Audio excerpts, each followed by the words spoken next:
Les ministres en charge des Affaires étrangères de la Confédération des États du Sahel se réunissent le 16 septembre prochain ici à Bamako.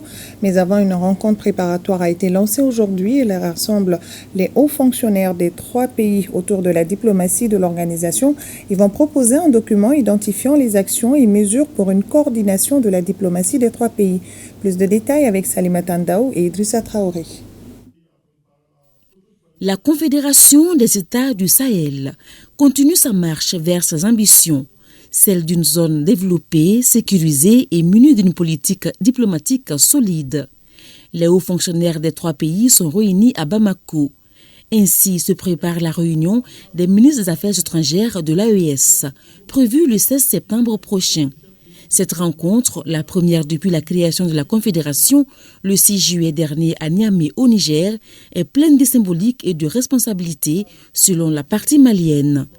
La responsabilité qui accompagne ce symbole est le rappel de la lourde tâche que nous avons en qualité de hauts fonctionnaires et particulièrement en qualité de hauts fonctionnaires de la diplomatie, domaine transversal par excellence, d'élaborer, de consolider, d'améliorer, de finaliser et de soumettre à la validation de nos ministres les documents relatifs à l'opérationnalisation de la Confédération AES.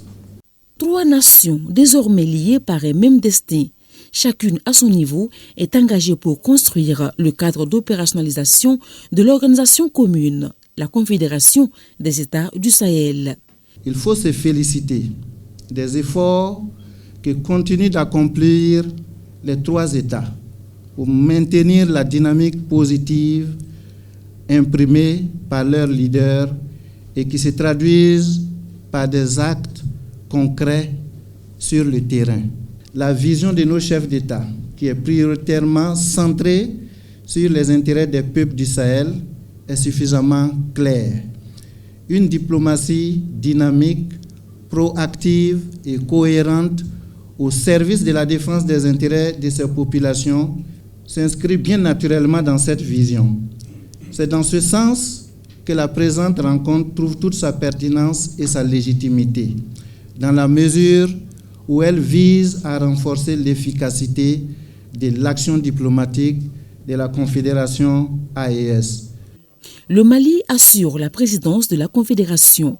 Les autorités jouent parfaitement leur rôle, d'où le soutien des États frères du Burkina Faso et du Niger aux actions posées. C'est le lieu ici pour ma délégation de souligner, pour s'en réjouir, les efforts louables consentis par la présidence malienne de la Confédération pour nous présenter une feuille de route de grande qualité, proposant des actions concrètes à entreprendre en vue de la mise en œuvre des 3 piliers, la défense, sécurité, le développement et la diplomatie.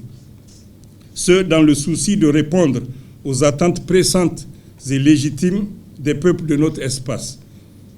Nous tenons à adresser nos vives félicitations aux autorités maliennes pour le leadership et la clairvoyance dont elles ont fait preuve en mettant à notre disposition cette précieuse contribution. Elles peuvent compter sur le soutien et l'accompagnement de la délégation nigérienne. Les résultats de cette réunion auront un impact significatif sur la mise en place des instances de notre confédération et sur la définition de notre vision stratégique pour les années à venir. Nous devons donc travailler ensemble pour s'assurer que les actions prévues soient réalisées dans les délais impartis et conformément aux conclusions du sommet de Niamey. Avant l'ouverture de la session de réflexion, les 3 délégations ont été reçues par le chef de la diplomatie malienne, Abdoulaye Diop.